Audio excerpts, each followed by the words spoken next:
ಕೂಡ ಜೀವನದಲ್ಲಿ ಶಾಶ್ವತವಾಗಿ ಇರುವಂಥದ್ದಲ್ಲ. ಹಾಗಿರುವುದರಿಂದ ಯಾವ್ಯಾವುದಕ್ಕೋ ಅಂಟಿಕೊಂಡು ಇಂದಿದ್ದು ನಾಳೆ ಮರೆಯಾಗುವ ಯಾವ್ಯಾವುದೋ ವಿಷಯಗಳಿಗೆ ಅಂಟಿಕೊಂಡು ಜೀವನವನ್ನು ವ್ಯರ್ಥವಾಗಿ ಕಳ್ಕೊಂಡು ಬಿಡ್ತಾ ಇದ್ದೀರಿ.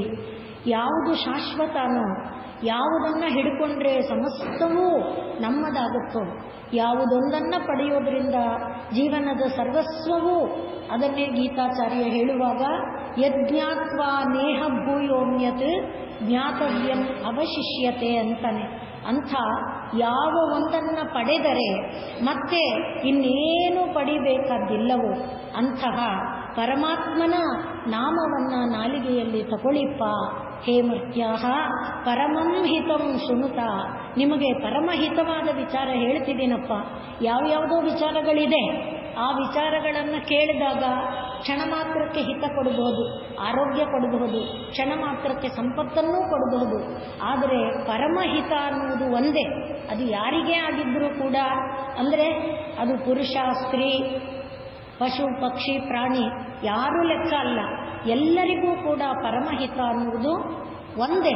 ಅದೇನಪ್ಪ ಅಂದರೆ ಭಗವಂತನ ನಾಮ ನಾಲಿಗೆಯಲ್ಲಿ ಬರಬೇಕು, ಭಗವಂತನ ನಾಮವನ್ನು ನಾಲಿಗೆಯಲ್ಲಿ ನುಡಿಬೇಕು, ಅದು ಸ್ಥಿರವಾಗಬೇಕು, ಶಾಶ್ವತವಾಗಬೇಕು ಅನ್ನುವ ತತ್ವವನ್ನು ಹೇಳ್ತಾ, ನಾನಾ ಜ್ಞಾನಮಪಾಸ್ಯ, ಬೇಕಾದಷ್ಟು ಜ್ಞಾನ ಪರಂಪರೆ ಪ್ರಪಂಚದಲ್ಲಿದೆ. ಆ ಯಾವ ಜ್ಞಾನದ ಇದು ಕೂಡ ಕೊಟ್ಟ ಕೊನೆಯ ತತ್ವವನ್ನು ನಮಗೆ ಮುಟ್ಟಿಸಿಕೊಡಲ್ಲ. ಯಾವುದನ್ನು ಪಡೆದರೆ ಪರಮಶಾಂತಿ ಲಭ್ಯನೋ, ಯಾವುದನ್ನು ಪಡೆದರೆ ಮತ್ತೆ ನಾವು ಹಿಂತಿರುಗಿ ಬರಬೇಕಾದಿಲ್ಲವೋ ಅಂಥ ಒಂದು ಪರಮ ಪದ ನಮಗೆ ದೊರಕೋದು ಪರಮಾತ್ಮನ ನಾಮದಿಂದ ಮಾತ್ರ. ಅದಕ್ಕೆ ನಿದರ್ಶನವನ್ನು ನೋಡಿದ್ವಿ. ಆದರೂ ಮತ್ತೊಂದು ಸಲ ನಾನು ಹೇಳಕ್ಕೆ ಇಷ್ಟಪಡ್ತೀನಿ, ಒಂದು ಸಲ ಅಲ್ಲ, ಇದನ್ನು ಮತ್ತೆ ಮತ್ತೆ ಮತ್ತೆ ನಾವು ಮನನ ಮಾಡಿಕೊಳ್ಬೇಕು. ಯಾಕೆ ಅಂದರೆ ಪರಮಾತ್ಮನ ನಾಮಕ್ಕೆ ಸದೃಶವಾದ್ದು ಇನ್ನೊಂದಿಲ್ಲ ಅಂತ ಹೇಳೋದಕ್ಕೆ ಆಧಾರ ಏನು? ಪರೀಕ್ಷಿತ 7 ದಿನಗಳಲ್ಲಿ ತಾನು ಮೃತ್ಯುವಶನಾಗೋನಿದ್ದಾನೆ. ಅವನಿಗೆ 7 ದಿನಗಳಲ್ಲಿ ತಾನು ಆಗ್ತೇನೆ ಅಂತ ಗೊತ್ತಿದೆ. ಇದು ಗೊತ್ತಿಲ್ಲ ನಮಗೆ, ಕಾಲದ ಇದು ಯಾವಾಗ ನಮ್ಮ ಮೇಲೆ ಆಡುತ್ತೆ ನಮಗೆ ಗೊತ್ತಿಲ್ಲ. ಆದರೂ ಆಗ ಶುಕಮುನಿಗಳು 7 ದಿವಸಗಳಲ್ಲಿ ತನ್ನ ಶರೀರ ಯಾತ್ರೆಯನ್ನು ಮುಗಿಸುವಾಗ ಅವನು ಕೇಳಿದ ಪ್ರಶ್ನೆ ಏನು? ಶರೀರವು ಮರಣೋನ್ಮುಖನಾಗಿರುವವನು ಮಾಡಬೇಕಾದ್ದೇನು? ಏನನ್ನ ಜಪಿಸಬೇಕು, ಏನನ್ನ ಕೇಳಬೇಕು, ಏನನ್ನ ಹೇಳಬೇಕು, ಏನನ್ನ ಮಾಡಬಾರ್ದು, ಇದನ್ನು ತಾವು ನನಗೆ ದಯಮಾಡಿ ತಿಳಿಸಿಕೊಡಿ ಅಂತ ಕೇಳಿದ. ಆಗ ಶುಕಮುನಿಗಳು ತಾವು ಪದ್ಮಾಸನ ಹಾಕಿ ಕುಳಿತರು. ಅವರು ಕುಳಿತ ತಕ್ಷಣದಲ್ಲಿ ಆಕಾಶದಲ್ಲಿ ದೇವಾದಿದೇವತೆಗಳೆಲ್ಲ ಓಡಿ ಬಂದವರು ಕೈಯಲ್ಲಿ ಅಮೃತ ಕಲಶವನ್ನು ಹಿಡ್ಕೊಂಡಿದ್ದಾರೆ. ಅಮೃತ ಕಲಶವನ್ನು ಹಿಡ್ಕೊಂಡು ಮುನಿಗಳೇ ಕಥಾಮೃತವನ್ನು ನಮಗೆ ಕೊಡಿ, ಕಥಾಮೃತಕ್ಕೆ ವಿನಿಮಯವಾಗಿ ನಾವು ಅಮೃತವನ್ನು ಕೊಡ್ತೇವೆ. ನಿಮಗೇನಾಗಬೇಕು?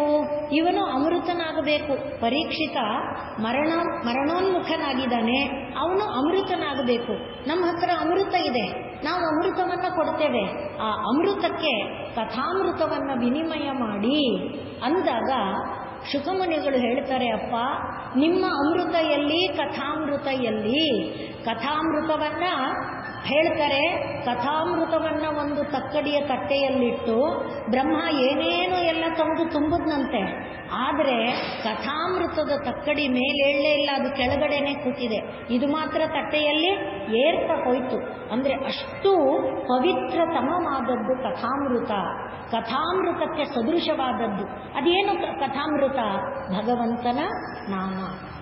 ಆದ್ದರಿಂದಲೇ ಇಲ್ಲಿ ಹೇಳುವಾಗ ಓಂ ನಮೋ ನಾರಾಯಣಾಯ, ಓಂ ನಮೋ ನಾರಾಯಣಾಯ,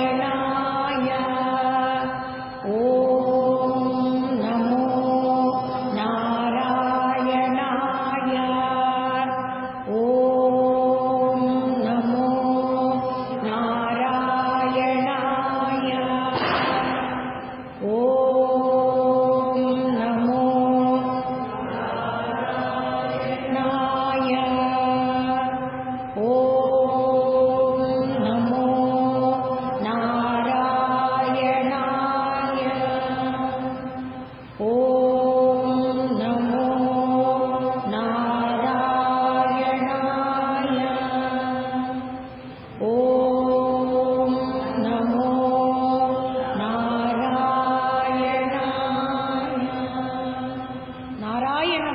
ಸದೃಶವಾದ ಇನ್ನೊಂದಿಲ್ಲಪ್ಪ. ಆದ್ದರಿಂದ ನಾನಾ ಜ್ಞಾನಂ ಅಪಾಸ್ಯ, ಎಷ್ಟು ರಾಶಿ ಜ್ಞಾನ ನಿಮ್ಮದಾಗಿರಲಿ, ಆ ಜ್ಞಾನವನ್ನು ಬಿಟ್ಟುಬಿಡಿ. ಆ ಜ್ಞಾನವನ್ನು ಬಿಟ್ಬಿಟ್ರೆ ಪ್ರಪಂಚದ ಬದುಕು ಹೇಗೆ? ಭಗವಂತ ಒಂದಿದ್ರೆ ಎಲ್ಲ ನಡೆಯುತ್ತೆ. ಅದಕ್ಕೆ ಬೇಕಾದ ನಿದರ್ಶನಗಳನ್ನು ನಾವು ಪಾಂಡವರ ವಿಚಾರದಲ್ಲಿ ನೋಡ್ತೇವೆ. ಪಾಂಡವರಿಗೆ ಎಂಥೆಂಥ ವಿಪತ್ತುಗಳು ಬಂತು, ಎಂಥೆಂಥ ಆಪತ್ತು ಬಂತು. ಎಲ್ಲ ಆಪತ್ತಿನ ಕಾಲದಲ್ಲಿ ರಕ್ಷಿಸಿದವನು ಯಾರು? ಎಲ್ಲ ವಿಪತ್ತು ಕಾಲದಲ್ಲಿ ಕೊನೆಯಲ್ಲಿ ರಣರಂಗದಲ್ಲಿ ಕೂಡ ರಕ್ಷಣೆಗೆ ನಿಂತವನು ಯಾರು? ಪರಮಾತ್ಮ. ಹಾಗಿರುವಾಗ ಎಲ್ಲ ಮೀರಿ ಇನ್ನೂ ಕೂಡ ಆ ಉತ್ತರೆಯ ಗರ್ಭವನ್ನ ಬ್ರಹ್ಮಶಿರ ಪ್ರವೇಶ ಮಾಡಿದಾಗಲೂ ರಕ್ಷಕನಾಗಿ ನಿಂತ ಪರಮಾತ್ಮ ಇರುವಾಗ, ಪರಮಾತ್ಮ ನಾಮಕ್ಕೆ ಅಸಂಭವ ಅಸಾಧ್ಯ ಯಾವುದಿದೆ? ಆದ್ರಿಂದ ನಾನಾ ಜ್ಞಾನಮಪಾಸ್ಯ. ಈ ವಿಷಯ ಬಂದಾಗ ನಾವು ಹಿಂದೆ ಹೇಳಿಕೊಂಡಿದ್ವಿ, ಇದು ಮರ್ತೋಗಿದೆ, ಬಹಳ ಕಾಲ ಆಗಿದ್ದರಿಂದ ನೆನಪಿಸಿಕೊಡ್ತೇನೆ ಅಷ್ಟೇ. ಛಾಂದೋಗ್ಯ ಉಪನಿಷತ್ತಿನಲ್ಲಿ ಬರುವಂಥ ವಿಚಾರ. ನಾರದ ಮುನಿಗಳು ಪೆಚ್ಚಾಗಿ ಕೂತಿದ್ದಾರೆ. ಹಾಗೆ ಪೆಚ್ಚಾಗಿ ಕುಳಿತಿರುವ ನಾರದ ಮುನಿಗಳ ಬಳಿಗೆ ಸನತ್ ಕುಮಾರ ಬಂದಿದ್ದಾನೆ. ಅಣ್ಣ ನಾರದರು ತಮ್ಮ, ಸನತ್ ಕುಮಾರ ಅಣ್ಣ. ಕೇಳ್ತಾನೆ, ಯಾಕೆ ದುಃಖಕ್ಕೆ ಏನು ಕಾರಣ? ಯಾಕೆ ಬೇಜಾರಲ್ಲಿದೆಯೇ? ನಾನು ಸಾಮವೇದ, ಅಥರ್ವವೇದ, ಋಗ್ವೇದ, ಯಜುರ್ವೇದ, ವೇದಾಂಗ, ಶಿಕ್ಷಾ, ವ್ಯಾಕರಣ, ಛಂದ ಎಲ್ಲ ಓದಿದ್ದೇನೆ, ಇತಿಹಾಸ ಓದಿದ್ದೇನೆ, ಪುರಾಣ ಓದಿದ್ದೇನೆ, ಜ್ಯೋತಿಷ್ಶಾಸ್ತ್ರ ಪಟ್ಟಿ ಹೇಳ್ತಾರೆ, ಅಲ್ಲಿದೆ ಛಾಂದೋಗ್ಯದಲ್ಲಿ. ಇಷ್ಟು ಉದ್ದ ಇಷ್ಟೆಲ್ಲ ಅಧ್ಯಯನ ಮಾಡಿದ್ದೇನೆ. ಆದರೂ ಶಾಸ್ತ್ರವಿದೇವಾಸ್ಮಿ, ನಾಂತ ಆತ್ಮವಿತ್, ಆತ್ಮಜ್ಞಾನ ಇಲ್ಲ. ಯಾರು ಆತ್ಮಜ್ಞಾನಿ ಅಲ್ಲ ಅವನು ಇದು ಮತ್ತೆ ಪುನಃ ಲೋಕಕ್ಕೆ ಬರಬೇಕು. ಆತ್ಮವಿತ್ ತರತಿ, ಆತ್ಮವಿತ್ತಾದವನು ಮಾತ್ರ ದಾಟಬಲ್ಲನೆ ಹೊರತು ಆತ್ಮಜ್ಞಾನ ಇಲ್ಲದವನು ದಾಟಕ್ಕಾಗಲ್ಲ. ನಾನು ಶಾಸ್ತ್ರವಿದೇವ ಅಸ್ಮಿ, ಮಂತ್ರವಿದೇವ ಅಸ್ಮಿ, ನ ಆತ್ಮವಿತ್. ಇಷ್ಟೆಲ್ಲ ಗೊತ್ತಿದ್ರು ಪರಮಾತ್ಮನೇ ಗೊತ್ತಿಲ್ಲ. ಆತ್ಮ ಅಂದ್ರೆ ಅಲ್ಲಿ ಪರಮಾತ್ಮ. ಆ ಪರಮಾತ್ಮ ಗೊತ್ತಿಲ್ಲ ಅಂದಮೇಲೆ ನೋಡಿ, ಇಷ್ಟೆಲ್ಲ ಓದಿ ಏನು ಪ್ರಯೋಜನ? ಏನೆಲ್ಲ ಇದ್ರು ಅದು ಮೊದಲೇ ಹೇಳಿದ್ವಲ್ಲ, ಹೊಟ್ಟೆಪಾಡಿಗೆ, ಲೋಕದಲ್ಲಿ ಸ್ಥಾನಮಾನಕ್ಕೆ, ಲೋಕದಲ್ಲಿ ದೊರಕುವಂಥ ಒಂದು ಯಾವುದೋ ಮಾನ ಮರ್ಯಾದೆಗಳ ಹಿನ್ನೆಲೆಯಲ್ಲಿ ಇರಬಹುದು. ಆದರೆ ಪರಮಾರ್ಥ ವಸ್ತು ನಮ್ಮದಾಗಿ ಬಿಟ್ಟಾಗ ಲೋಕದವರು ಗುರುತಿಸದೇ ಹೋಗಲಿ, ಪರಮಾತ್ಮನ ಒಂದು ಗುರುತಿಸುವಿಕೆ ಇದೆಯಲ್ಲ, ಪರಮಾತ್ಮ ಇವನು ನನ್ನವನು ಅಂತ ಭಾವಿಸೋದಿದೆಯಲ್ಲ, ಆಗ ದೊರಕುವ ಲಾಭ ಅದನ್ನು ಯಾರೂ ಸರಿಗಟ್ಟಕ್ಕಾಗಲ್ಲ, ಯಾವುದೂ ಸರಿಗಟ್ಟಕ್ಕಾಗಲ್ಲ. ಅದನ್ನ ಇಲ್ಲಿ ಹೇಳ್ತಿದ್ದಾರೆ. ನಾನಾ ಜ್ಞಾನಂ ಅಪಾಸ್ಯ ಚೇತಸಿ ನಮೋ ನಾರಾಯಣಾಯ. ಏನು?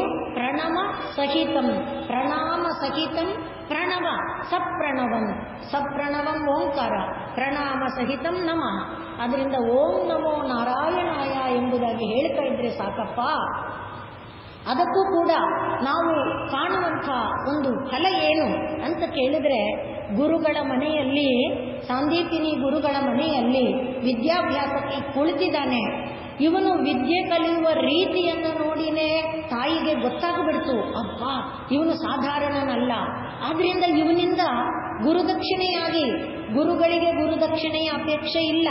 ಯಾಕೆಂದ್ರೆ ಪರಮಾತ್ಮನಂತವನಿಗೆ ಪಾಠ ಹೇಳೋ ಭಾಗ್ಯ ಕರುಣಿಸಿದಾನಲ್ಲ, ಅದು ಸಾಧಾರಣ ಅಲ್ಲ. ಯಾಕೆಂದ್ರೆ ಪರಮಾತ್ಮನಿಗೆ ಯಾರು ಪಾಠ ಹೇಳಬೇಕು? ಆದರೂ ಪರಮಾತ್ಮ ಪರಮ ಕರುಣಾಮಯಿ, ಪರಮ ಕಾರುಣಿಕ.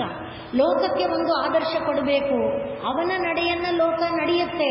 ಆದ್ದರಿಂದಲೇ ಗೀತೆಯಲ್ಲಿ ಕೃಷ್ಣ ಹೇಳ್ತಾನೆ, ನಾನು ಯಾಕಪ್ಪ ನಡೀತೀನಿ, ಯಾಕೆ ಊಟ, ಯಾಕೆ ನಡೆ, ಯಾಕೆ ಸಂಧ್ಯಾವನ್ನೇ, ಯಾಕೆ ಜಪತಪ ಇದೆಲ್ಲ ಇದೆ. ಯಾಕೆ ಮಾಡ್ತೀನಿ ಅಂದ್ರೆ ಕೃಷ್ಣ ಮಾಡ್ತಾನೆ ಅಂತ ಕೃಷ್ಣನ ದಿನಚರಿ ಇದೆ. ನಾನು ಯಾಕೆ ಇದೆಲ್ಲ ಮಾಡಬೇಕು? ನಾನು ಯಾರಿಗೆ ಸಂಧ್ಯಾವಂದನೆ ಮಾಡಬೇಕು? ಲೋಕ ನನ್ನ ಆಚರಿಸುತ್ತೆ, ಲೋಕ ನನ್ನನ್ನು ಅನುಕರಿಸುತ್ತೆ, ಅದಕ್ಕೋಸ್ಕರ ನಾನು ಇದನ್ನೆಲ್ಲ ಅನುಷ್ಠಾನ ಮಾಡ್ತೇನೆ ಅಂತ ಪರಮಾತ್ಮ ಗುರುಕುಲ ವಾಸವನ್ನ ಮಾಡಿ ಗುರುಕುಲದಲ್ಲಿ ವಿದ್ಯೆಯನ್ನ ಪಡ್ಕೊಂಡ. ಅವನಿಗೆ ಅಗತ್ಯ ಇಲ್ಲ, ನಿಜ, ಅವನೇ ಎಲ್ಲ ಸಕಲ ವಿದ್ಯೆ, ಸಕಲ ಜ್ಞಾನ ನಿಧಿ ಅವನೇ. ಹಾಗಿರುವಾಗ ಇದನ್ನ ನೋಡಿ ಗುರುಪತ್ನಿ ಏನನ್ಕೊಂಡ್ಲು, ಇವನಿಂದ ಗುರುದಕ್ಷಿಣೆ ಪಡೆಯೋದಾದ್ರೆ ಅಸಂಭವವಾದದ್ದನ್ನೇ ಪಡಿಬೇಕು ಅಂತ. ಆದ್ರಿಂದಲೇ ವಿದ್ಯಾಭ್ಯಾಸ ಮುಗೀತು, ನಿಮ್ಮ ಮನೆಗೆ ಹೋಗ್ಬೋದು ಅಂದ್ರೆ, ಗುರುಗಳೇ ನಾನು ಏನು ಗುರುದಕ್ಷಿಣೆ ಕೊಡಲಿ, ಅಂತ ವಿನಯಪೂರ್ವಕವಾಗಿ ನಿಂತರೆ ಗುರುಗಳು ಹೇಳಿದರು, ಅಪ್ಪ ಇದಕ್ಕಿಂತ ಸೌಭಾಗ್ಯನೇ 60 ದಿನಗಳ ಕಾಲ, ಅರ್ಥ 64, 68 ದಿನಗಳ ಕಾಲ ನಿನ್ನೊಡನೆ ಕಳೆಯುವ ಸೌಭಾಗ್ಯ ಕೊಟ್ಟಿಯಲ್ಲಪ್ಪ, ಇದಕ್ಕಿಂತ ದೊಡ್ಡದು ನನಗಿನ್ನೇನು ಗುರುದಕ್ಷಿಣೆ ಬೇಡ ಎಂಬುದಾಗಿ ಗುರುಗಳು ಹೇಳಿದರೆ, ಗುರುಪತ್ನಿಗೆ ಗೊತ್ತಿತ್ತಲ್ಲ ಇವನು ಅಸಾಧಾರಣನಾದವನು, ನಾವು ಕಳೆದುಕೊಂಡಿದ್ದೇವೆ ನಮ್ಮ ಕಂದನನ್ನ, ಆ ಕಂದನನ್ನ ತಂದುಕೊಡು. ಎಲ್ಲಾದರೂ ಉಂಟಾ? ಮೃತನಾಗಿ ಎಷ್ಟೋ ವರ್ಷ ಆಗೋಗಿದೆ, ಎಷ್ಟೋ ವರ್ಷದ ಅಂಥದನ್ನ ತಂದುಕೊಡು ಅಂದರೆ ಅಸಂಭವವನ್ನ ಓಂ ನಮೋ ನಾರಾಯಣಾಯ ಮಾಡಕ್ಕೆ ಸಾಧ್ಯತೆ ಇದೆ. ಪರಮಾತ್ಮ ಹೋದ, ಸೀದಾ ಸಮುದ್ರಕ್ಕೆ ಹೋದ. ಸಮುದ್ರ ಅಲೆಗಳು ಬಂದು ಕೊಚ್ಕೊಂಡು ಹೊಟ್ಟೋಯ್ತು ನಮ್ಮ ಮಗುನ ಅಂತ ತಾಯಿ ಹೇಳಿದ್ಲು. ಆದ್ರಿಂದ ವರುಣ ಲೋಕಕ್ಕೆ ಹೋದ. ವರುಣ ಲೋಕ, ಸ್ವಾಮಿ ಇಲ್ಲಿ ಬಂದಿಲ್ಲ, ನಾನು ಇದನ್ನು ಮಾಡಿಲ್ಲ. ಹಾಗಾದರೆ ಯಾರು? ಈ ಸಮುದ್ರದಲ್ಲೊಬ್ಬ ರಕ್ಕಸ ಇದ್ದಾನೆ, ಅವನೇ ಕೆಲಸ ಮಾಡಿರಬಹುದು. ಪರಮಾತ್ಮ ಅವನ ಮೇಲೆ ಆಕ್ರಮಣ ಮಾಡಿ ಯಾವುದು ಅಸಂಭವವಾಗಿತ್ತೋ ಅಂಥ ಒಂದು ಕಂದನನ್ನು ತಂದು ಗುರುವಿನ ಪಾದಕ್ಕೆ ಒಪ್ಪಿಸಿದ. ದೇವಕಿ ದೇವಿ ಗುರುವಿಗೆ ಮಾಡಿದ್ನಲ್ಲ, ನನಗೂ ಕೂಡ 6 ಮಕ್ಕಳನ್ನು ಕಳ್ಕೊಂಡಿದ್ದೀನಲ್ಲ, ನನಗೂ ಆ ಮಕ್ಕಳನ್ನು ನೋಡೋ ಭಾಗ್ಯ ಆದರೂ ಕರುಣಿಸ್ತಾನ, ನನ್ನ ಮಗ ಅಲ್ವಾ ಅಂತ ಕೇಳಿದ್ಲು. ಆಗಲಿ ಅಮ್ಮ ಅಂತ. ಹೇಗೆ ಇದೆಲ್ಲ ನಾನು ಯಾಕೆ ನಿದರ್ಶನ ಕೊಡ್ತಾ ಇದ್ದೇನೆ? ನಮ್ಮೆಲ್ಲರಿಗೆ ಪ್ರಧಾನವಾಗಿ ಬರಬೇಕಾದ್ದು ಭಗವಂತನ ನಾಮದಲ್ಲಿ ವಿಶ್ವಾಸ. ರಕ್ಷಿಷ್ಯತಿ ಇತಿ ವಿಶ್ವಾಸ. ನಾಮದಲ್ಲಿ ವಿಶ್ವಾಸ ಬೇಕು. ಅದೇ ಶರಣಾಗತಿಯಲ್ಲಿ ಪ್ರಥಮವಾದಂಥ ಒಂದು ಪ್ರಧಾನವಾದಂಥ ಒಂದು ತತ್ವ. ಹಾಗಾಗಿ ಪರಮಾತ್ಮ ಆಶ್ರಯಿಸಿದ್ರೆ ಏನು ಮಾಡ್ತಾನೆ? ಎಲ್ಲ ಜ್ಞಾನ ಬಿಸಾಕ್ಬಿಡ್ರಪ್ಪ ಅಂದ್ಬಿಟ್ರೆ ನೀವನೇನು ಊಟ ಕೊಡ್ತಾನ? ಅವನೇನು ಬಟ್ಟೆ ಕೊಡ್ತಾನೆ? ಯಾಕೆ ಕೊಡಲ್ಲ? ಯಾಕೆ ಕೊಡಲ್ಲ? ಅದು ದೃಷ್ಟಾಂತವನ್ನು ಕೂಡ ಅವತ್ತು ನೋಡಿದ್ವಿ. ಮತ್ತೆ ನೆನಪಿಸಿ ಕೊಡ್ತೇನೆ. ಶ್ರೀರಾಮಾನುಜರು ಒಂದು ದೇವಾಲಯಕ್ಕೆ ಪ್ರವೇಶ ಮಾಡ್ತಾ ಇದ್ದಾರೆ. ಹಾಗೆ ಅವರು ದೇವಾಲಯಕ್ಕೆ ಪ್ರವೇಶ ಮಾಡ್ತಾ ಇರುವಾಗ ದೇವಾಲಯದಲ್ಲಿ ಈ ಸಿಬ್ಬಂದಿ ವರ್ಗದ ಜೊತೆ ಏನೋ ಒಂದು ಸಂಘರ್ಷ ನಡೀತಾ ಇದೆ. ಯಾರೋ ಒಬ್ಬ ಪ್ರಸಾದದ ಕ್ಯೂನಲ್ಲಿ ನಿಂತವನ ಹತ್ರ ಮಾತುಕತೆ ನಡೀತಾ ಇದೆ. ಗುರುಗಳು ಒಳಗೆ ಹೋಗಿ ಸೇವೆ ಮಾಡಿಕೊಂಡು ಬಂದು ಕೇಳಿದ್ರು, ಏನಪ್ಪ ಏನು ಸಂಘರ್ಷ ಅಂತ. ಇವನು ಪ್ರತಿದಿನವೂ ಕೂಡ ಒಂದು ದೊನ್ನೆ ಪ್ರಸಾದಕ್ಕೆ ತೃಪ್ತಿ ಆಗಲ್ಲ, ಇನ್ನು ಬೇಕು ಅಂತ ಗಲಾಟೆ ಮಾಡ್ತಾನೆ. ನಾವು ಬೇರೆಯವರಿಗೆಲ್ಲ ಪ್ರಸಾದ ಕೊಡಬೇಕಲ್ಲ ಎಂಬುದಾಗಿ ಸಿಬ್ಬಂದಿ ವರ್ಗ ಹೇಳಿದರು. ರಾಮಾನುಜರು ಏನು ಮಾತಾಡಲಿಲ್ಲ. ಅಲ್ಲಿ ಮುಂದೆ ಬಂದರು. ಅವನು ಯಾರು ಪ್ರಸಾದಕ್ಕೆ ಗಲಾಟೆ ಮಾಡ್ತಾ ಇದ್ದ ಅವನನ್ನೇ ಅನುಸರಿಸಿಕೊಂಡು ಹೋದರು. ಹೋಗಿ ಶಿಷ್ಯನಿಗೆ ಹೇಳಿದ್ರು, ಅವನ್ನ ಕರ್ಕೊಂಡು ಬಾ ಅಂತ. ಬಂದ ನಂತರ ಕೇಳಿದ್ರು, ಮಗು ಯಾತಕ್ಕೆ ನೀನು ಪ್ರಸಾದಕ್ಕೋಸ್ಕರ ಇಷ್ಟು ಗಲಾಟೆ ಮಾಡ್ತೀಯಾ? ಆಗ ಅವನು ಹೇಳಿದ, ಸ್ವಾಮಿ ನಾನೇನು ಮಾಡಲಿ, ನನಗೆ ಬೇರೆ ಹೊಟ್ಟೆಪಾಡಿಗೆ ಗತಿ ಇಲ್ಲ, ನಾನು ಈ ಪ್ರಸಾದವನ್ನೇ ಆಶ್ರಯಿಸ್ಕೊಂಡಿದ್ದೇನೆ. ಮನೆಯಲ್ಲಿ ತುಂಬ ಜನ ಇದ್ದಾರೆ ಆಹಾರಕ್ಕಾಗಿ ನನ್ನನ್ನು ಆಶ್ರಯಿಸ್ಕೊಂಡಿರೋರು, ನನಗೆ ಬೇರೆ ದಾರಿ ಇಲ್ಲ. ನಿನಗೆ ವಿಷ್ಣು ಸಹಸ್ರನಾಮ ಬರಲ್ವಾ ಪುಟ? ಇಲ್ಲ ಗುರುಗಳೇ. ಎಷ್ಟು ಬರುತ್ತೆ? ವಿಶ್ವಂ ವಿಷ್ಣುರ್ವ ಷಟ್ಕಾರೋ ಭೂತ ಭವ್ಯ ಭವತ್ ಪ್ರಭು ಭೂತ ಕೃದ್ಭೂತ ಭೃತ್. ಸಾಕು ಸಾಕು ಸಾಕು, ಭೂತ ಭೃತ್ ಬರುತ್ತಲ್ವಾ ಅದನ್ನು ಹೇಳು ಸಾಕು. ನೋಡಿ, ನಾರಾಯಣಾಯ ಅನ್ನು ಎಲ್ಲ ಒಂದೇ. ಭೂತ ಭೃತ್ ಅಂತ ಬರುತ್ತಲ್ವಾ, ಏನಪ್ಪ ಹಾಗಂದ್ರೆ ಭೂತಗಳನ್ನು ಭರಿಸುವವನು. ಹೆಂಗೆ ಭರಿಸ್ತಾನೆ? ಹೆಂಗೆ ಕಾಪಿಡ್ತಾನೆ? ಹೊಟ್ಟೆಗೆ ಭರಿಸು ಅಂದ್ರೆ ಏನು? ಪಾಲಿಸು, ಪೋಷಿಸು, ರಕ್ಷಿಸು, ವಿದ್ಯೆಯನ್ನು ಕೊಡು, ಎಲ್ಲ ಮಾಡಿದರೆ ಅದನ್ನು ಭರಣ ಅಂತ ಕರೀತಾರೆ. ಅದನ್ನ ನಿಂಗೆ ಗೊತ್ತಿದೆ ಅಲ್ವಪ್ಪ, ನೀನು ಭೂತ ಭೃತದಿಂದ ನಿತ್ಯ ಜಪಿಸಪ್ಪ, ದೇವಾಲಯಕ್ಕೆ ಬಂದು ಗಲಾಟೆ ಮಾಡಬೇಡ ಅಂತ ಗುರುಗಳು ಆದೇಶ ಮಾಡಿದರು. ಹಾಗೆ ಆಗಲಿ ಅಂದ. ಇವನು ಗುರುಗಳು ಸಂಚಾರದಲ್ಲಿದ್ದರು, ಮತ್ತೆ ಹೊರಟು ಬಿಟ್ರು.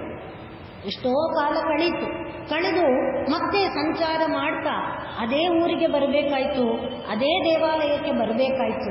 ದೇವಾಲಯದಲ್ಲಿ ದೇವರ ದರ್ಶನ ಮಾಡಿದ ಮೇಲೆ ಸಿಬ್ಬಂದಿ ವರ್ಗದವರನ್ನು ಕೇಳಿದರು, ಏನಪ್ಪ ಈಗ ಗಲಾಟೆ ಎಲ್ಲ ಕಡಿಮೆ ಆಗಿದೆಯಾ? ಸಂಘರ್ಷ ಇಲ್ವಾ? ಆಶ್ಚರ್ಯ ಅಂದರೆ ಗುರುಗಳೇ, ನೀವು ಬಂದು ಹೋದ ದಿವಸದಿಂದ ಅವನು ಬರೋದೇ ಇಲ್ಲ, ಪ್ರಸಾದ ಬೇಕು ಅಂತ ಕೇಳೋದೇ ಇಲ್ಲ, ಅವನು ಬರೋದೇ ಇಲ್ಲ. ಇನ್ನೂ ಒಂದು ಆಶ್ಚರ್ಯ ಅಂದರೆ ಪ್ರಸಾದದ ಪಾತ್ರೆಯಲ್ಲಿ ಮಾತ್ರ ಯಾರೋ ಪ್ರಸಾದ ಎತ್ತಿಬಿಟ್ಟಿರ್ತಾರೆ, ನಮಗೆ ಗೊತ್ತಿಲ್ಲ. ಇದು ತುಂಬ ಆಶ್ಚರ್ಯದ ವಿಷಯ ಅಂತ ಹೇಳಿದರು ಸಿಬ್ಬಂದಿ ವರ್ಗ. ಈಗ ಗುರುಗಳು ಅವನು ಎಲ್ಲಿದ್ದಾನೆ ಅವನು ಅಂತ ಹುಡುಕೊಂಡು ಹೋದ್ರು. ಮತ್ತೆ ಶಿಷ್ಯರಿಗೆ ಹೇಳಿದರು, ಅವನು ಕಾವೇರಿ ತೀರದಲ್ಲಿ, ಒಂದು ನದಿಯ ತೀರದಲ್ಲಿ ಎಲ್ಲೋ ಒಂದು ಗುಡಿಸಲಿನ ದೂರದಲ್ಲಿ ಮಾಡಿಕೊಂಡಿದ್ದ. ಅವನನ್ನು ಕರೆಸಿದ್ರು. ಕಂದ, ಭೂತಭೃದ್ ಹೇಳ್ತಾ ಇದೆಯಾ? ಹೂ ಗುರುಗಳೇ, ಖಂಡಿತವಾಗಿ ಭೂತಭೃತ್ ಹೇಳ್ತಾ ಇದ್ದೇನೆ, ಅವತ್ತಿಂದ ಇವತ್ತುವರೆಗೆ ನನಗೆ ಒಂದು ದಿವಸ ಊಟಕ್ಕೆ ತೊಂದರೆ ಆಗಲಿಲ್ಲ. ಅದಕ್ಕಾಗಿ ಹೇಳ್ತಾ ಇದ್ದೇನೆ. ಯಾಕೆ ಅಂದರೆ, ಯಾರೋ ಒಂದು ಹುಡುಗ ದಿನ ನನಗೆ ಪ್ರಸಾದ ತಂದುಕೊಟ್ಬಿಡ್ತಾನೆ, ನಮ್ಮ ಮನೆಗೆ ಎಷ್ಟು ಬೇಕೋ ಅಷ್ಟು ಸಮೃದ್ಧಿ ಪ್ರಸಾದ ಕೊಟ್ಟುಬಿಡ್ತಾನೆ. ನಾ ಯಾರ ಮನೆ ಬಾಗಿಲಿಗೆ ಹೋಗಬೇಕಿಲ್ಲ, ಯಾರನ್ನು ಕೇಳಬೇಕಿಲ್ಲ. ಆ ಹುಡುಗನ ನೀನು ಯಾರು ಅಂತ ಮಾತಾಡೋಕ್ಕೆ ಕೊಡಲ್ಲ. ದಿನ ಬರ್ತಾನೆ, ಪ್ರಸಾದ ಕೊಡ್ತಾನೆ, ಹೊಟ್ಟೋಗ್ತಾನೆ. ನೋಡಿ, ಇದು ಭಗವನ್ ನಾಮದ ಬಲ. ಅದರಿಂದ ಏನು ಮಾಡ್ತಾನೆ? ಊಟ ಕೊಡ್ತಾನೆ, ತಿಂಡಿ ಎಲ್ಲ ಕೊಡ್ತಾನೆ. ಈಗ ಕೊಡ್ತಿರೋದೇ ಅವನು. ನಾವು ಅಂದ್ಕೊಂಡಿದ್ದೇವೆ ನನ್ನ ಕೈಯಿಂದ ದುಡ್ದೆ, ನನ್ನ ದುಡ್ಡಿಂದ ಕೊಂಡ್ಕೊಂಡೆ. ಯಾರು ನಿನ್ನ ದುಡ್ಡು ಅಂದರೆ ಏನು, ನಾನು ಅಂದರೆ ಏನು, ನಿನ್ನ ಕೈ ಅಂದರೆ ಯಾರಿಗೆ ಕೈ ಕೊಟ್ಟಿದ್ದು? ನೀ ತಗೊಂಬಂದ್ಯಾ? ಯಾವ ಅಂಗಡಿಯಿಂದ ತಂದೆ? ಎಲ್ಲಿದನ್ನು ಪ್ರಿಪೇರ್ ಮಾಡ್ತಾರೆ ಅಲ್ವೇ? ಅದರಿಂದ ನಾನು ಅನ್ನುವ ಆ ತತ್ವವನ್ನು ಬಿಟ್ಟು ನಾನಾ ಜ್ಞಾನಮಪಾಸ್ಯ ಚೇತಸಿ ನಮೋ ನಾರಾಯಣಾಯ ಎಂಬುದಾಗಿ ಸಪ್ರಣವಂ ಪ್ರಣಾಮ ಸಹಿತಂ ಪ್ರಾವರ್ತಯಧ್ವಂ ಮುಹುಹು. ಮತ್ತೆ ಮತ್ತೆ ಹೇಳಿಪ್ಪ, ಒಂದು ಸಲ ಹೇಳಿದ್ದೀನಿ ಸಾಕು, ಮತ್ತೆ ಮತ್ತೆ ಹೇಳಿ, ಮತ್ತೆ ಮತ್ತೆ ಹೇಳಿ. ಈಗ ಮುಂದಿನ ಶ್ಲೋಕಕ್ಕೆ ಬರ್ತಾ ಇದ್ದೇವೆ. ಪೃಥ್ವೀರೇಣುರಣು ಪಯಾಂಸಿ ಕಣಿಕಾಃ ಫಲ್ಗುಸ್ಫುಲಿಂಗೋ ಲಘುಃ ತೇಜೋ ನಿಶ್ವಸನಂ ಮರುತ್ತನುತರಂ ರಂಧ್ರಂ ಸುಸೂಕ್ಷ್ಮನ್ನಭಃ. ಅಲ್ಲಿ ಸುಸೂಕ್ಷ್ಮಂ ಅಂತ ಸೊನ್ನೆ ಇದೆ, ನಭಃ ಅಂತ ಇದೆ. ಸೊನ್ನೆ ಮುಂದೆ ನಾ ಇರೋದ್ರಿಂದ ಸೊನ್ನೆ ನಾ ಆಗತ್ತೆ. ಅವಾಗ ಸುಸೂಕ್ಷ್ಮನ್ ಅಂತ ಹೇಳಬೇಕು, ಸುಸೂಕ್ಷ್ಮಂ ಅಂತ ಇಲ್ಲ. ಸುಸೂಕ್ಷ್ಮನ್ನಭಃ ಕ್ಷುದ್ರಾರುದ್ರ ಪಿತಾಮಹ ಪ್ರಭೃತಯಃ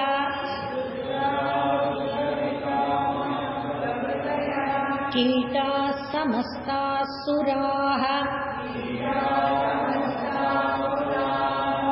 ದೃಷ್ಟೇ ಯತ್ರ ಸತಾವಕೋ ವಿಜಯತೆ ಭೂಮಾವಧೂತಾವಧಿಃ.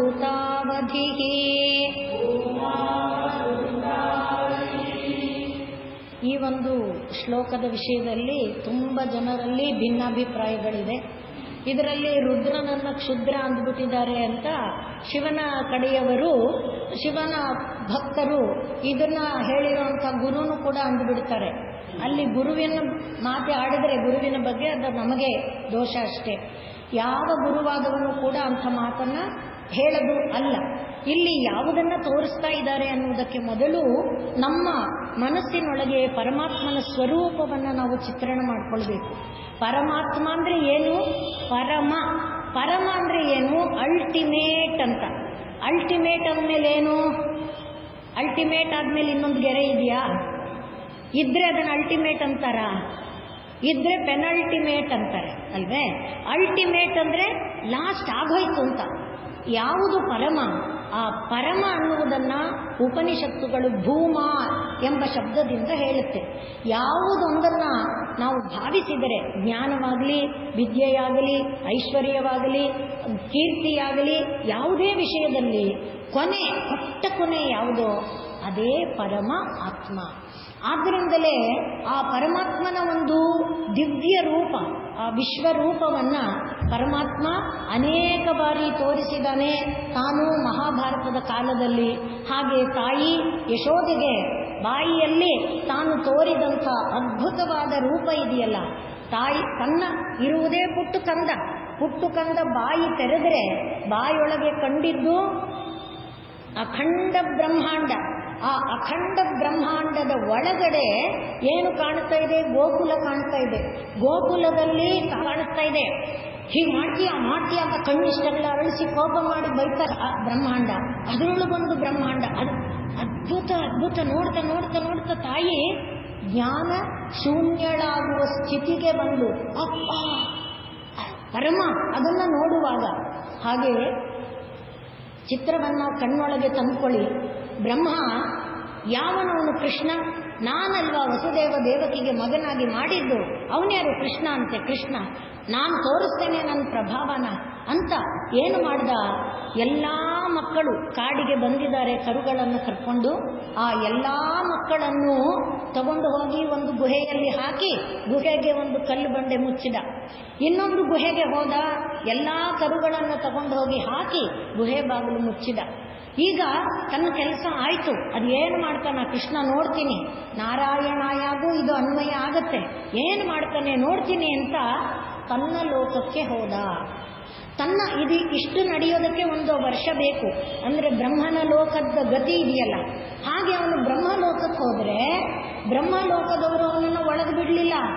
ನಮ್ಮ ಒಡೆಯ ಒಳಗಡೆ ಕೂತಿದ್ದ, ನೀನು ಯಾರಯ್ಯ ಹೋಗು ಅಂದರು. ಇಲ್ಲೇ ನಾನೇ ಬ್ರಹ್ಮ, ಇಲ್ಲ ಇಲ್ಲ ನಮ್ಮ ಒಡೆಯ ಒಳಗಡೆ ಇದನ್ನು ಹೋಗು ಅಂತ ದ್ವಾರಪಾಲಕರು ಅವನನ್ನು ಒಳಗೆ ಬಿಡಲಿಲ್ಲ. ಈಗ ವಾಪಸ್ ಬಂದರೆ ಇಲ್ಲೇನು ನೋಡ್ತಿದ್ದಾನೆ, ಕಾಡು ಒಳಗಡೆ ಎಲ್ಲ ಹುಡುಗರಿದ್ದಾರೆ, ಎಲ್ಲ ಕರುಗಳೂ ಇದೆ. ಓಡಿ ಹೋದ ಗುಹೆಗೆ. ಏನು ನೋಡ್ತಿದ್ದಾನೆ, ಎಲ್ಲ ಹುಡುಗರಿದ್ದಾರೆ. ಆ ಗುಹೆಗೆ ಬಂದ, ಎಲ್ಲ ಕರುಗಳಿದೆ. ಓಡಿ ಬಂದ, ಇಲ್ಲಿ ನೋಡ್ತಾನೆ ಹುಡುಗರಿದ್ದಾರೆ, ಕರುಗಳಿದೆ. ಮತ್ತೆ ಹೋದ, ಹುಡುಗರಿದ್ದಾರೆ, ಕರುಗಳಿದೆ. ಅರೆ ಇದೇನಿದು, ಯಾರು ನನ್ನ ಹುಡುಗರು, ನಾನು ಕೂಡಿಟ್ಟ ಹುಡುಗರು ಯಾರು, ಈ ಹುಡುಗರು ಯಾರು, ಯಾವುದು ನಿಜ ಯಾವುದು ಸುಳ್ಳು. ನೋಡಿ ಬ್ರಹ್ಮ ನಾನು ಸೃಷ್ಟಿಕರ್ತ ಏನಂದ, ಇದು ಯಾವುದು ನಿಜ ಯಾವುದು ನಿಜ ಕಂಗೆಟ್ಟು ಬಿಟ್ಟ. ಅಲ್ಲಿ ಹೋಗ್ತಾನೆ ಇಲ್ಲಿ ಬರ್ತಾನೆ, ಅಲ್ಲಿ ಹೋಗ್ತಾನೆ ಇಲ್ಲಿ ಹುಡುಗರನ್ನು ನೋಡ್ತಾನೆ. ಒಬ್ಬೊಬ್ಬನದು ಎಲ್ಲಿ ಚಡ್ಡಿ ಹರಿದಿತ್ತು ಅದೇ ಥರ ಇದೆ, ಎಲ್ಲಿ ಬಟ್ಟೆಲಿ ಏನಿದೆ ಎಲ್ಲ ಅದೇ ಇದೆ, ಜೋಬುಳಿಗೆ ಏನೇನು ತುಂಬಿಕೊಂಡಿದ್ದಾನೆ, ಚಿಲ್ಕೆ ಪಿಲ್ಕೆ ಏನೇನೋ ಎಲ್ಲ ಹಂಗೆ ಇದೆ. ಅರೆ ಇದೇನಿದು, ಅರೆ ನೋಡ್ತಾನೆ. ಪರಮಾತ್ಮನಿಗೆ ಕರುಣೆ ಬಂತು. ಪಾಪ ಅಂತ ಯಾವುದು ತಾನೇ ಆಗಿದ್ನೋ ಅದರಲ್ಲೆಲ್ಲ ಶಂಖಚಕ್ರ ಗದಾಧಾರಿಯಾಗಿ ದರ್ಶನ ಕೊಟ್ಟ. ಆಗ ಅವನಿಗೆ ಗೊತ್ತಾಯಿತು, ಓಹೋ ಕೃಷ್ಣ ಅಂದರೆ ಯಾರು ಅಂತ ನಾನು ಅಂದನಲ್ಲ, ಇದು ಕೃಷ್ಣ ಅರ್ಥ ಆಯಿತು. ಆಗ ಅವನು ತಕ್ಷಣ ತಾನು ಬಚ್ಚಿಟ್ಟ ಮಕ್ಕಳನ್ನು, ತಾನು ಬಚ್ಚಿಟ್ಟ ಕರುಗಳನ್ನು ತಂದು ಒಪ್ಪಿಸಿ ಕೈ ಮುಗಿದು ಪರಮಾತ್ಮನ ಮುಂದೆ ನಿಂತ. ಈಗ ಇಲ್ಲಿರುವ ವಿಚಾರ ನಿಮ್ಮ ಮನಸ್ಸಿಗೆ ಬರುತ್ತೆ. ಹಾಗೆ ಅವನು ಕೈ ಮುಗಿದು ನಿಂತಾಗ ಪರಮಾತ್ಮನನ್ನು ನೋಡ್ತಾ ಇದ್ದಾನೆ. ಪರಮಾತ್ಮನ ಪಾದದ ತಳಭಾಗ ಇದೆಯಲ್ಲ, ಅದು ಎಲ್ಲಿದೆ, ಪಾತಾಳದಲ್ಲಿದೆ. ಪಾತಾಳದಿಂದ ಮೇಲಕ್ಕೆ ರಸಾತಲ, ಮೇಲ್ಮೇಲೆ ಬಂದರೆ ಅತಲ ವಿತಲ ತಲಾತಲ ಪದ ಇದೆಯಲ್ಲ, ಹಾಗೆ ಅಲ್ಲಿ ಇಲ್ಲಿಂದ ಇಲ್ಲಿಗೆ ಬರುವಲ್ಲಿಯ ವೇಳೆಗೆ ಅತಲ ಬರುತ್ತೆ. ಆ ಗಾತ್ರವನ್ನು ಯೋಚನೆ ಮಾಡಿ. ಚಾಮುಂಡಿ ಬೆಟ್ಟದ ಪಕ್ಕ ನಾವು ನಿಂತರೆ ನಮಗೆ, ಅಥವಾ ಚಾಮುಂಡಿ ಬೆಟ್ಟದ ಮೇಲೆ ನಿಂತು ಮೈಸೂರು ನಗರ ನೋಡಿದರೆ ಹೇಗೆ ಕಾಣುತ್ತೆ ಅಲ್ವೇ? ಅದನ್ನು ಇನ್ನೂ ದೊಡ್ಡದ ಚಾಮುಂಡಿ ಬೆಟ್ಟ ಲೆಕ್ಕನೇ ಅಲ್ಲ ಹಿಮಾಲಯದ ಮುಂದೆ ಅಲ್ವಾ? ಹಾಗೆ ದೊಡ್ಡ ಗಾತ್ರ ಕಲ್ಪನೆ ಮಾಡಿ ಅದನ್ನೇ ಪುರುಷ ಸೂಕ್ತ ಕೊಡುವಾಗ ಸಹಸ್ರ ಅಂದರೆ 999 ಪ್ಲಸ್ 1 ಅಲ್ಲ, ಸಹಸ್ರ ಶೀರ್ಷ ಪುರುಷ. ಎಷ್ಟು ತಲೆ, ಎಷ್ಟು ಕೈ, ಎಷ್ಟು ಕಾಲು, ಅಪ್ಪ ಅಪ್ಪ ಅಪ್ಪ. ಅವನನ್ನು ನೋಡ್ತಾ ಬ್ರಹ್ಮನು ಹಾಗೆ ನೋಡ್ತಿದ್ದಾನೆ. ಒಂದು ಬ್ರಹ್ಮ ಇಲ್ಲ, ಅವನ ಮೈಯಲ್ಲಿ ಅಖಂಡ ಬ್ರಹ್ಮರು ಕಾಣ್ತಿದ್ದಾರೆ, ಕೋಟಿ ಕೋಟಿ ಬ್ರಹ್ಮ. ಆಗ ಈ ಬ್ರಹ್ಮ ಎಷ್ಟು? ಆಗ ಬ್ರಹ್ಮನ ಅಣು ಅಂತ ಅಂದ್ರು ಅಂದರೆ ನಿಜನ ಸುಳ್ಳ? ಪರಮತತ್ವದ ಮುಂದೆ ಯಾರೂ ಪರಮ ಆಗಕ್ಕಾಗಲ್ಲ. ಪರಮ ಅಂದರೆ ಒಂದೇ. 2 ಅಲ್ಟಿಮೇಟ್ ಇರುತ್ತೇನೋ ಎಲ್ಲಾದರೂ. 2 ಡೆಡ್ ಎಂಡ್ ಅಂತ ಇದ್ರೆ ಅದನ್ನು ಡೆಡ್ ಎಂಡ್ ಅಂತ ಕರೀತಾರ? ಇಲ್ಲ ತಾನೆ. ಆ ರೀತಿಯಲ್ಲಿ ಪರಮ ಎನ್ನುವುದು ಒಂದೇ. ಆ ಒಂದು ಎನ್ನುವ ತತ್ವ ನಮ್ಮ ಹೃದಯದಲ್ಲಿ ಮೊದಲು ಕೂತ್ಕೋಬೇಕು. ಗೊತ್ತಾಗ್ತಾ ಇದೆ ಅಲ್ವಾ? ಒಂದನ್ನು ನೀವು ಶಿವ ಅನ್ನಿ, ರುದ್ರ ಅನ್ನಿ, ಏನು ಬೇಕಾದರೂ ಹೆಸರಿಂದ ಕರೀರಿ. ನಿಮ್ಮ ಹೃದಯ, ನಿಮ್ಮ ಮನಸ್ಸು, ನಿಮ್ಮ ಬುದ್ಧಿಯಲ್ಲಿ ಒಂದು ತತ್ವ ಉಳಿಬೇಕು. ಅದನ್ನು ಇಲ್ಲಿ ಹೇಳ್ತಾ ಇದ್ದಾರೆ. ಆ ಪರಮಾತ್ಮನನ್ನು ನೋಡಿದಾಗ ಭೂಮಂಡಲದ ವಿಸ್ತಾರ ಎಷ್ಟು ದೊಡ್ಡದು. ಅಷ್ಟು ದೊಡ್ಡ ಭೂಮಂಡಲ ಒಂದು ಅಣುವಿನಂತೆ. ಪೃಥಿವಿ ರೇಣು, ಪೃಥಿವಿ ಅಣು ಇದೆಯಲ್ಲ, ಅಣುವಿನಲ್ಲೂ ಒಂದು ಪಾರ್ಟು, ಪೂರ್ತಿ ಅಣು ಅಲ್ಲ. ಅಣುವನ್ನು ಇಂಡಿವಿಸಬಲ್ ಅಂತ ಕರೆದ್ರು ಒಂದು ಕಾಲದಲ್ಲಿ. ಆದರೆ ನಮ್ಮ ಶಾಸ್ತ್ರಗಳು ಅಣುವನ್ನು ಇಂಡಿವಿಸಬಲ್ ಅಂದಿಲ್ಲ, ಅಣುವನ್ನು ಡಿವೈಡ್ ಮಾಡ್ತಾರೆ, ಅಣುವಿನಲ್ಲಿ ಅನೇಕ ಭಾಗಗಳನ್ನು ಹೇಳ್ತಾರೆ. ಹಾಗೆ ಪೃಥ್ವಿ ಎನ್ನುವುದು ಒಂದು ಅಣು. ಆ ಅಣುವನ್ನು ಪೀಸ್ ಮಾಡಿದರೆ ಏನೋ ಅದು ಪೃಥ್ವಿ. ಯಾರ ಮುಂದೆ? ಪರಮಾತ್ಮನ ಮುಂದೆ. ಅದು ಕಣ್ಣೊಳಗೆ ಈಗ ತಂದ್ಕೊಳ್ಳಿ. ಪರಮಾತ್ಮನ ಆ ಭವ್ಯ ರೂಪ, ದಿವ್ಯಮಂಗಳ ರೂಪ. ಆ ದಿವ್ಯಮಂಗಳ ರೂಪ ಯಾಕೆ ತಿಳ್ಕೋಬೇಕು ಅಂದರೆ, ಅವನಿಗೆ ಯಾವುದು ಅಸಂಭವ ಅಲ್ಲ ಅನ್ನೋದು ನಿಮ್ಮ ಹೃದಯದೊಳಗೆ ಗಟ್ಟಿಯಾಗುತ್ತೆ. ಯಾಕೆಂದ್ರೆ ಭೂಮಿನೇ ಒಂದು ತುಂಡು ಅಂದಮೇಲೆ ನೀನು ಬಯಸಿದ್ರೆ ಇಡೀ ಭೂಮಂಡಲ ಕೊಡ್ತಾನೆ. ಬೇಡ, ನಂಗೆ ಬೇಡ ಅಂತ ನೀ ಹೇಳಕ್ಕಾಗಲ್ಲ. ಸತ್ಯವ್ರತ ರಾಜನನ್ನ ನನಗೆ ಸಹಾಯ ಮಾಡು ಅಂತ ಕೇಳ್ದ. ಸಹಾಯ ಮಾಡಿದಕ್ಕೆ ಏನು ಕೊಟ್ಟ? ಮನು ಪದವಿನೇ ಕೊಟ್ಬಿಟ್ಟ. ಇವತ್ತು ನಾವು ವೈವಸ್ವತ ಮನ್ವಂತರೆ ಕಲಿಯುಗೆ ಅಂತಿರೋದೇ ಅವನನ್ನ. ಆ ಸತ್ಯವ್ರತ ಅನ್ನುವವನಿಗೆ ಮನುವಿನ ಒಂದು ಸ್ಥಾನವನ್ನ ಕೊಟ್ಟ ಅಂದ್ರೆ ಪರಮಾತ್ಮನಿಗೆ ಭೂಮಿ ಯಾವ ಲೆಕ್ಕ ಅಲ್ವೇ?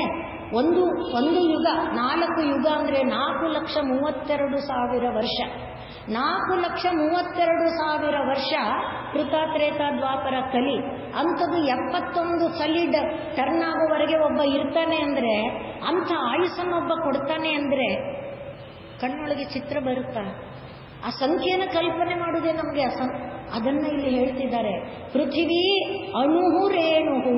ಭೂಮಂಡಲ ಎಂಬುದು ಅಣು. ಆ ಅಣುವಿನಲ್ಲಿ ಒಂದು ರೇಣು. ಅದನ್ನ ಬ್ರಹ್ಮ ಸಾಕ್ಷಾತ್ಕಾರ ಮಾಡಿಕೊಂಡ. ಒಂದು ಕೂದಲಿ ತೂತಿದೆಯಲ್ಲ, ಒಂದು ಕೂದಲು ತೂತು, ಒಂದು ಕೂದಲು ತೂತು ನಡುವೆ ಒಂದು ಬ್ರಹ್ಮಾಂಡ ನೋಡ್ತಿದ್ದಾನೆ. ಒಂದು ಬ್ರಹ್ಮಾಂಡಕ್ಕೆ ಒಬ್ಬ ಬ್ರಹ್ಮ, ಒಂದು ಬ್ರಹ್ಮಾಂಡಕ್ಕೆ ಒಬ್ಬ ಬ್ರಹ್ಮ. ಎಷ್ಟು ರಂಧ್ರ ಇರುತ್ತೆ ಇಷ್ಟರೊಳಗೆ? ಎಷ್ಟು ಬ್ರಹ್ಮರನ್ನ ನೋಡ್ದ. ಆಗ ಆ ಪರಮಾತ್ಮನ ಮುಂದೆ ಈ ಬ್ರಹ್ಮ ಯಾರು? ಕ್ಷುದ್ರ ತಾನೆ. ಕ್ಷುದ್ರ ಅಂದ್ರೆ ನೀಚ ಅಂತ ಅರ್ಥ ಅಲ್ಲ, ಸಣ್ಣ ಅಂತ ಅರ್ಥ. ಹಾಗಾಗಿ ಇನ್ನು ಮುಂದಕ್ಕೆ ಬಂದಾಗ ಹೇಳ್ತೇನೆ. ಇನ್ನು ಪಯಾಂಸಿ, ಪೃಥ್ವಿ ತತ್ವ ಮೊದಲನೇದು. ಪೃಥ್ವಿ ತತ್ವ ಆದ್ಮೇಲೆ ಅಪ್ತತ್ವ. ಪಯಾಂಸಿ ಅಂದ್ರೆ ನೀರು, ಜಲ, ಸಮುದ್ರ. ಭೂಮಂಡಲವನ್ನ 4 ಕಡೆಯಿಂದ ತುಂಬಿಕೊಂಡಿರುವಂಥದ್ದು ಅಪ್ತತ್ವ. ಅಂದ್ರೆ ಭೂಮಂಡಲದ 4 ಟೈಮ್ಸ್ ದೊಡ್ಡದಾದ್ದು ಯಾವುದು? ಅದು ಅಪ್ತತ್ವ. ಅಷ್ಟು ದೊಡ್ಡದಾದ ಅಪ್ತತ್ವ ಅವನಿಗೆ ಏನಾಗಿದೆ? ಒಂದು ಬಿಂದು ತರ, ಒಂದು ಡ್ರಾಪ್, ಒಂದು ನೀರಿನ ಬಿಂದು ತರ. ಯಾವುದು? 4 ಸಮುದ್ರಗಳು, ಮಹಾಸಾಗರಗಳು. ಬರೀ ಸಮುದ್ರ ಅಲ್ಲ, ಮಹಾಸಾಗರಗಳು. ಅದು ಅವನಿಗೆ ಒಂದೇ ಒಂದು ಬಿಂದು. ಆದ್ರಿಂದ ಪಯಾಂಸಿ ಅಂದ್ರೆ ನೀರಿನ ರಾಶಿ, ಕಣಿಕ, ಒಂದೇ ಒಂದು ಡ್ರಾಪ್. ಇನ್ನು ಸ್ಫುಲಿಂಗ ಇದೆಯಲ್ಲ, ಫಲ್ಗು ಅಂದ್ರೆ ಫಲ್ಗು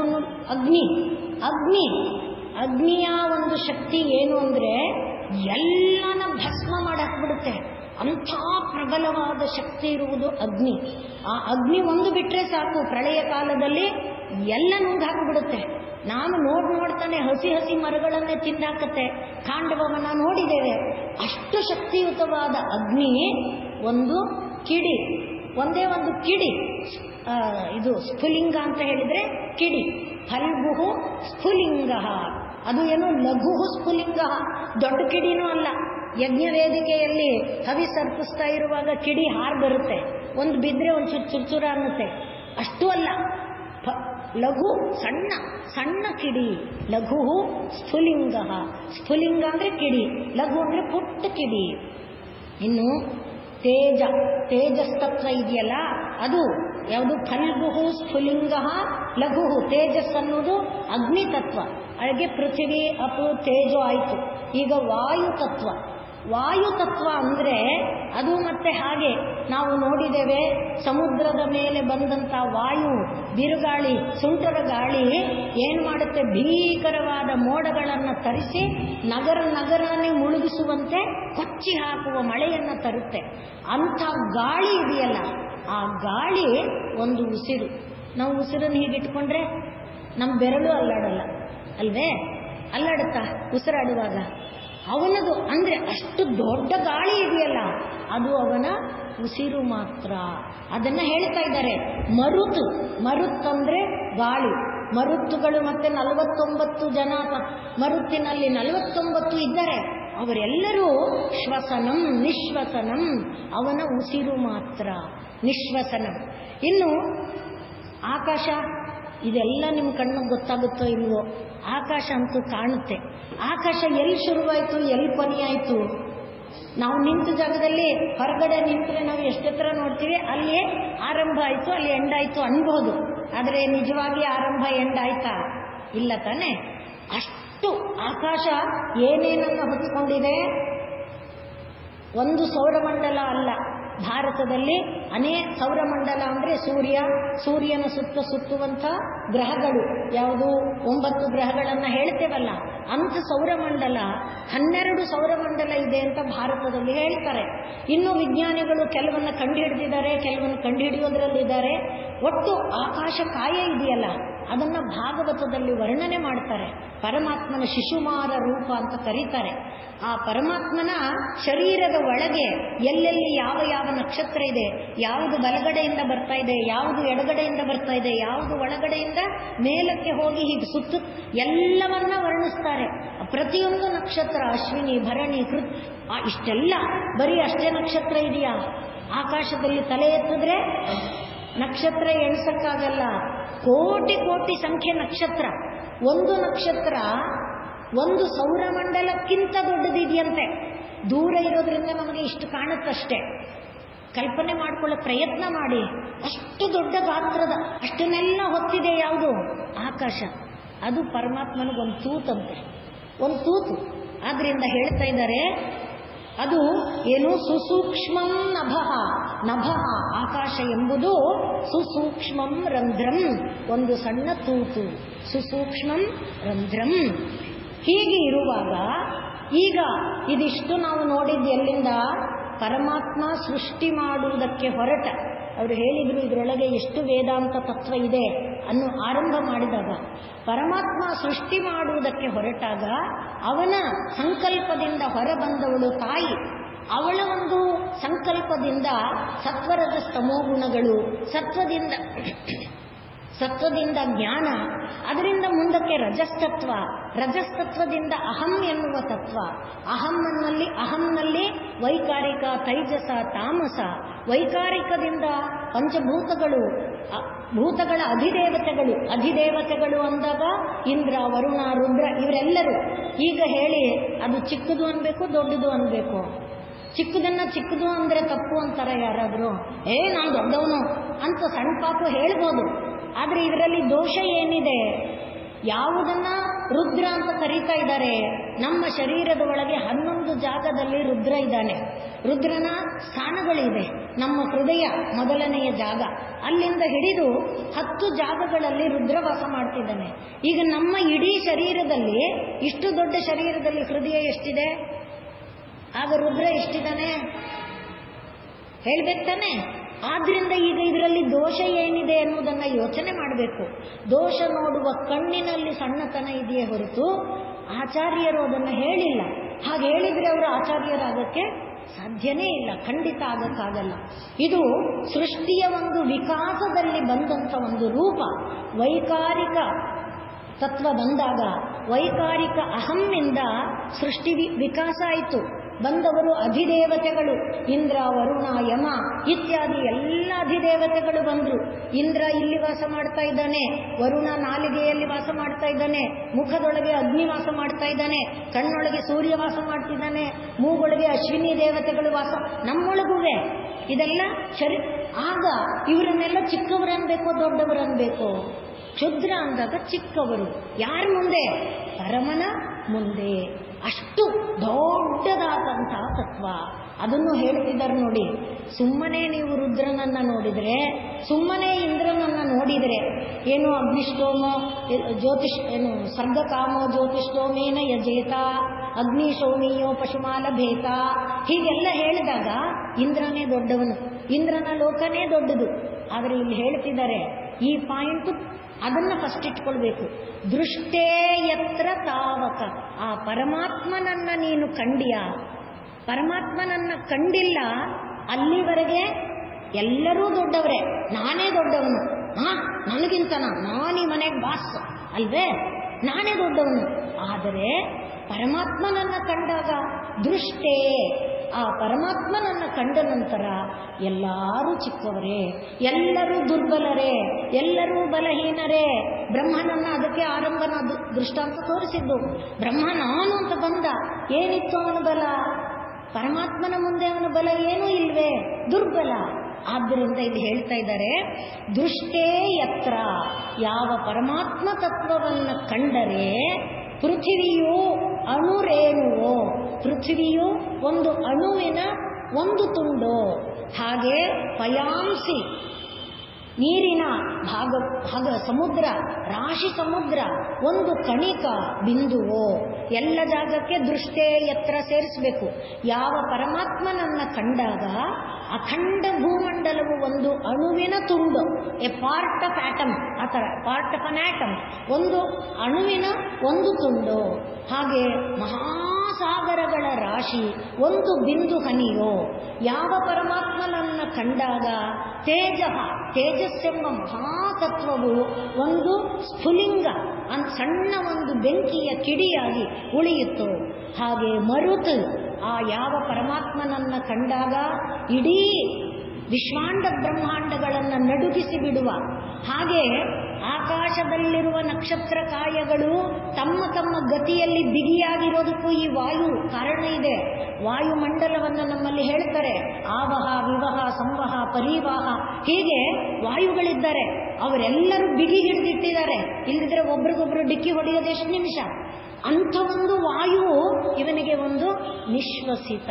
ಯಾವಾಗ ದೃಷ್ಟೇ ಯತ್ರ, ಅದನ್ನು ಮತ್ತೆ ಮತ್ತೆ ಹೇಳಿಕೊಂಡಾಗ, ಆ ಪರಮಾತ್ಮನನ್ನ ಕಂಡಾಗ, ಹಾಗೆ ಆಕಾಶ ಇದೆಯಲ್ಲ, ನಭಃ, ಅದು ಸುಸೂಕ್ಷ್ಮಂ ರಂಧ್ರ.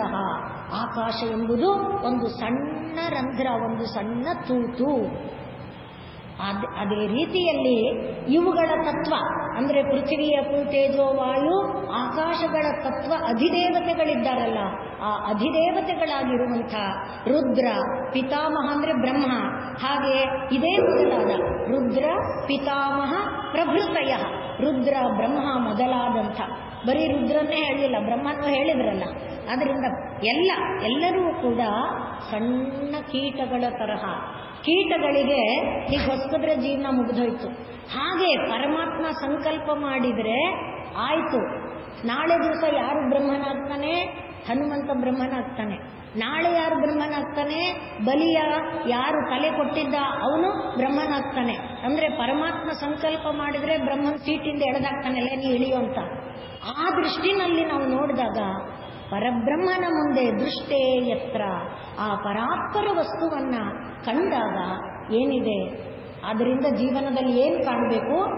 ಪರಮಾತ್ಮನನ್ನ ಕಾಣಬೇಕು. ಪರಮಾತ್ಮನನ್ನ ಕಂಡ ಮೇಲೆ ಅಗಾಧವು ಸಣ್ಣ ಬಿಂದುವಾಗುತ್ತೆ. ಅಂದರೆ ಏನು ಲಾಭ ಪರಮಾತ್ಮನ ಕಂಡು ಅಂತ ಪ್ರಶ್ನೆ ಮಾಡೋ ಹಾಗಿಲ್ಲ.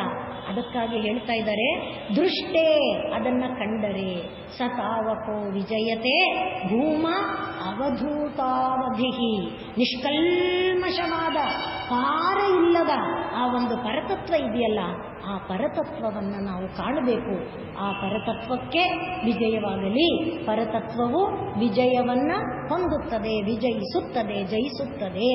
ಅದನ್ನೇ ಉಪನಿಷತ್ತು ಹೇಳುವಾಗ ಹೇಳುತ್ತೆ, ಏನು? ಭಿದ್ಯತೆ ಹೃದಯ ಗ್ರಂಥಿ, ಛಿದ್ಯಂತೆ ಸರ್ವ ಸಂಶಯಾ, ಕ್ಷೀಯಂತೆ ಸರ್ವಕರ್ಮಾಣಿ, ದೃಷ್ಟೇ ಯತ್ರ. ದೃಷ್ಟೇ ಯತ್ರ ಪರಾವರೆ. ಆ ಪರಾತ್ಪರನನ್ನ ಕಂಡ್ವಿ ಅಂದರೆ ಹೃದಯದ ಗಂಟು ಕಿತ್ತೋಗುತ್ತೆ. ಯಾವುದು ಹೃದಯದ ಗಂಟು?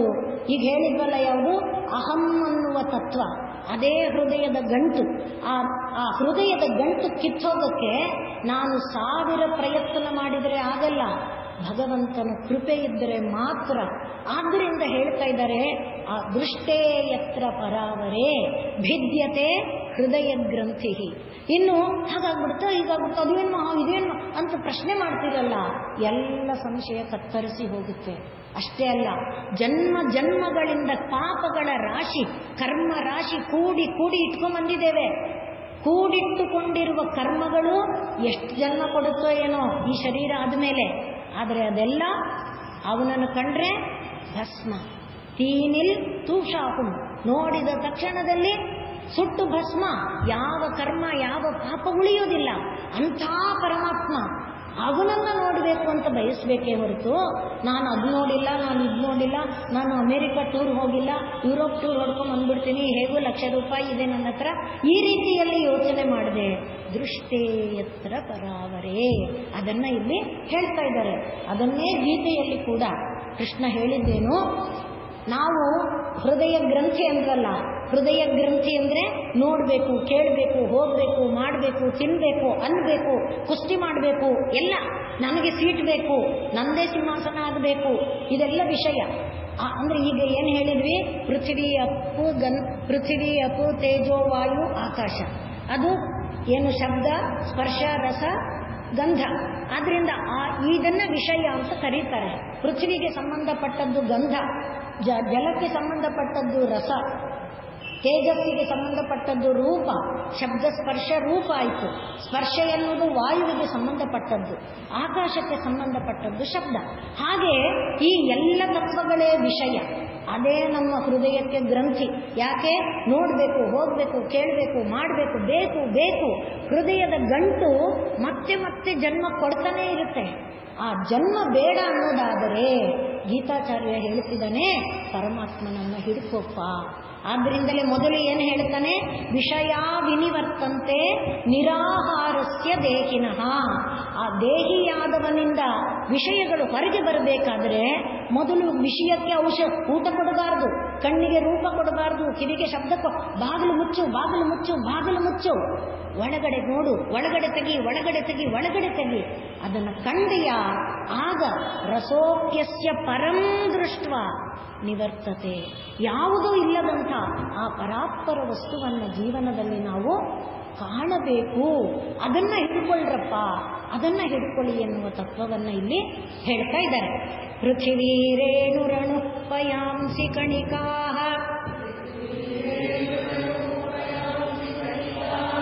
ಹಲ್ಗುಸ್ಥುಲಿಂಗೋ ಲಘು ತೇಜೋ ನಿಶ್ವಸನಂ ಮರುತ್ತನುತರಂ ರಂಧ್ರಂ ಸುಸೂಕ್ಷ್ಮನ್ನಭಃ ಕ್ಷುದ್ರಾರುದ್ರ ಪಿತಾಮಹ ಪ್ರಭೃತಯಃ ಕೀಟಾಃ ಸಮಸ್ತಾಃ ಸುರಾಃ ದೃಷ್ಟೇ ಯತ್ರ ಸ ತಾವಕೋ ವಿಜಯತೆ